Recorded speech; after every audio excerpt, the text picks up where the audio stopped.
Greetings, Bazalwane, in the name of our Lord and Savior, Jesus Christ. My name is Nhlanhla Khambule from House of Christ, HOC. Every Sunday, we invite you to join us here on YouTube for 9:30 every Sunday. We always have a word for you that will transform your life. And every Sunday, you are welcome to join us physically at Imbali at 10 o'clock. We generally finish at around 12:15 if we are delayed. Namhlanje, our word is, we started with hearing the word last week. We still continue with hearing the word part 2, but focusing on speaking the word of God.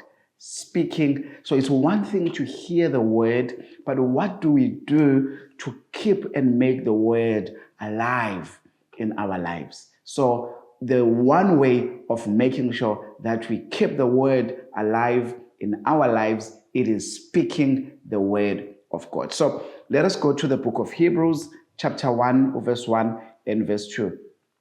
God, who at various times, in various ways, spoke in time past to the fathers by prophets. However, in these last days, he has spoken to us through his Son. So what does this mean, that God is speaking to us through his Son, Jesus Christ? It means even what you hear, if it is not in line and it does not exalt Jesus Christ, then it's not the truth. Again, everything that you hear, last week we spoke about hearing the voice of God.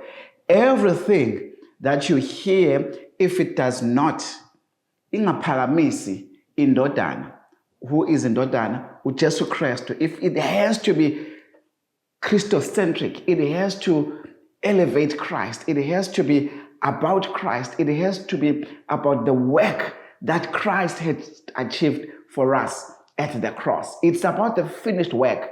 So if you hear something that Christ did not achieve at the cross, then that is not the truth. It could be the enemy trying to lie to you or to anyone. Let me repeat this.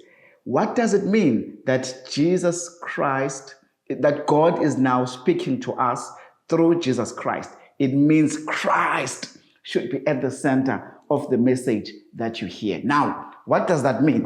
It means if you hear something, it should be saying, I am healed. Okay? That's what Christ achieved at the cross.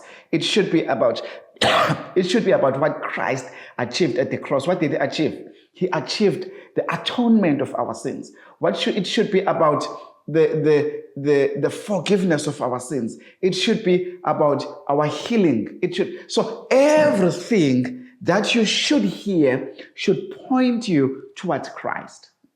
Now, if it doesn't point you towards Christ and what Christ has achieved at the cross, if it takes you back to the law, it could be the enemy distracting you from the finished works of Jesus Christ. Everything that we should hear from God should be about what Jesus Christ has achieved at the cross. Now, why am I saying this? Because John chapter 1 verse 1 tells us that in the beginning was the Word, and the Word was with God, and the Word was God.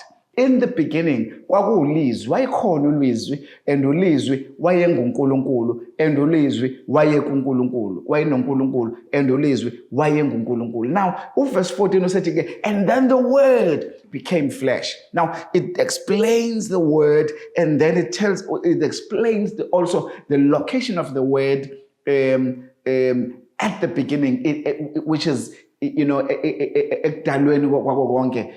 therefore in verse 14, ulizwi wase efika in the form of umuntu, and ubani lo muntu uJesu Kristu. So what does this mean? It means when it means that when you hear something from God, in order for you to be sure whether you're hearing from God or not, it should be in line with what Christ has achieved at the cross. What did Christ achieve? He achieved our healing. He achieved our forgiveness of sins.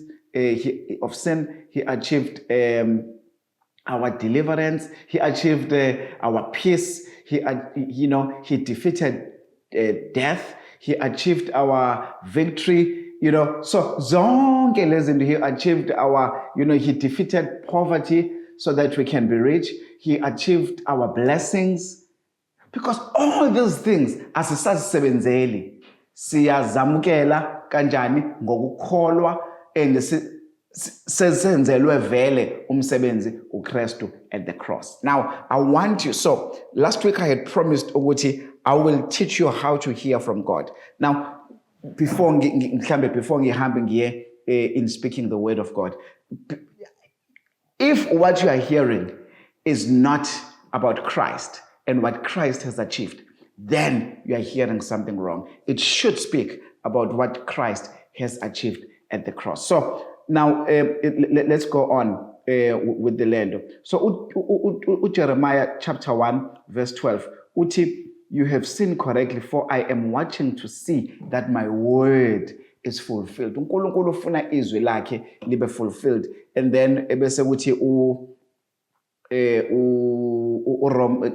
Hebrews 4 verse 12, ebese, for the word of God is alive and active. So at the time, if I were to just divert kancane, at the time, because this letter, the book of Hebrews was written, the writer wrote it to the Hebrews, amaJuda, and he's saying, he's seeing abazalwane who know the word of God, but it's not profitable kubona. It's not albanikezi ama-results. So he then says, the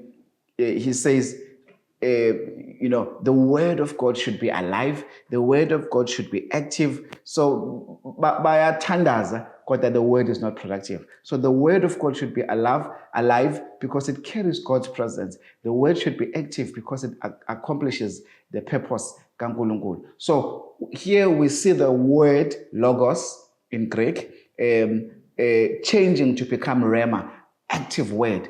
The word is not just logos. It's not just the knowledge of you knowing the word. It's about you hearing the word now and getting a revelation of the power of this word. So it's one thing, ukuba mzalwane, having the knowledge of the word, but not getting the word to be alive, to be active empilweni yakho. So uNkulunkulu ufuna izwi libe active, ufuna izwi libe productive, ufuna izwi libe fruitful in our lives. That's what God wants the word to be. He wants the word to be alive.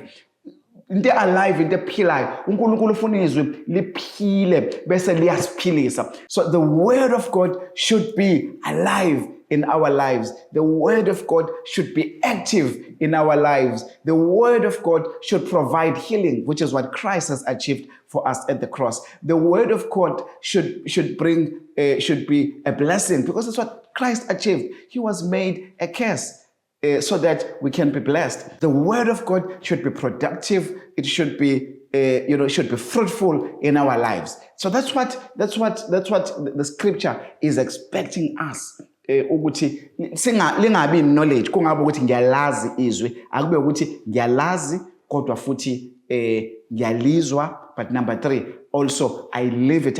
Now how do you live the word of God? By speaking the word. You've got to speak the word. You've got to khuluma izwi. So change your language ke namhlanje. Now this is where 2 Corinthians chapter 2 verse 14, uthi I believed. It's also one thing to believe it in your heart, but if into sikhulumayo the contrary to what you believe in your heart, then the word is not going to be active. So now I believe, therefore 2 Corinthians chapter 4 verse 13, I believed, therefore I spoke. We also believe and therefore speak. Now, so you need to speak, I am healed. You need to speak, I am blessed. You need to speak, I will succeed. I am successful. You need to speak, I am rich. You need to speak, I am sufficient. You need to speak, I am forgiven. You need to speak, I am the righteousness of God. You know, according to Esisho Njalo at HOC, I am the righteousness of God. The blessing of Abraham is upon my life. I am the head and not the tail. I am above and not beneath. Everything I touch turns into gold. I'm blessed coming into the city. I'm blessed going out of the city. Thank you that my territory is being enlarged daily. I walk in victory and I can do all things through Christ who gives me the strength. Can you see? I am speaking life. This morning, before ngize emsebenzini, that's what I did. Before ngilale, that's what I do every single day. Mangivuka, I declare that I'm the righteousness of God. I declare that I'm blessed coming in like Kaya. I'm blessed going out like Kaya. I'm blessed coming in like Kaya. I declare that everything I touch turns into gold. By the time you figure emsebenzini, I already, with that declaration, I'm already expecting ukuthi yonke into engiyithintayo izobusiswa. Why? Because I'm speaking what Christ has achieved for me at the cross. I'm not speaking my mind. I'm not speaking what I think. I'm not speaking my thoughts, but I'm speaking what Christ has already achieved for me at the cross. Now, so I'm actually declaring what Jesus has already finished at the cross, what God has already said in Christ, and what heaven has already declared. I'm not declaring into engicabangayo, but I'm declaring when I speak the word, I'm elevating what Christ has achieved at the cross. So God wants everything God wants to say about your future, about your identity, about your provision, your purpose, uzoyikhuluma through his son. And what did his son achieve? It's the healing, it's the blessings, it's the riches, it's increase, it's success, it's everything, forgiveness of sins, it's victory, it's life over death, etc. So we need, angifuni umzalwane ozokhuluma ukufa, umzalwane ozokhuluma izinto ezibuyisela. We need to speak peace because Christ has achieved. He's the Prince of Peace, has achieved peace for us. Now, he was made a peace offering so that sizoba nokuthula. Now, Romans 4, verse 17, uthi, God who gives life to the dead and calls those things that do not exist as though they exist. Nathi sidinga ukubiza ngokukholwa izinto ezingakafiki as if sasifikile. So namhlanje, as I conclude to you, mzalwane, I'm going back to where I started. I'm saying God spoke to us through his prophets because only the prophets could hear from God. But when Christ arrived, when the word was made flesh through Jesus Christ, as John 1 verse 14 says, then uNkulunkulu ube esekhuluma through Jesus Christ. How? Through the work of the cross that he achieved at the cross. Now, all the things that he achieved, life, he became the light, darkness. He is the bread of life, and he achieved all these things on our behalf so that we can be made the righteousness of God, so that we can be a blessing, so that we can be blessed, so that the blessing of Abraham can be upon our lives, so that healing can be upon our lives. In Jesus' name, amen.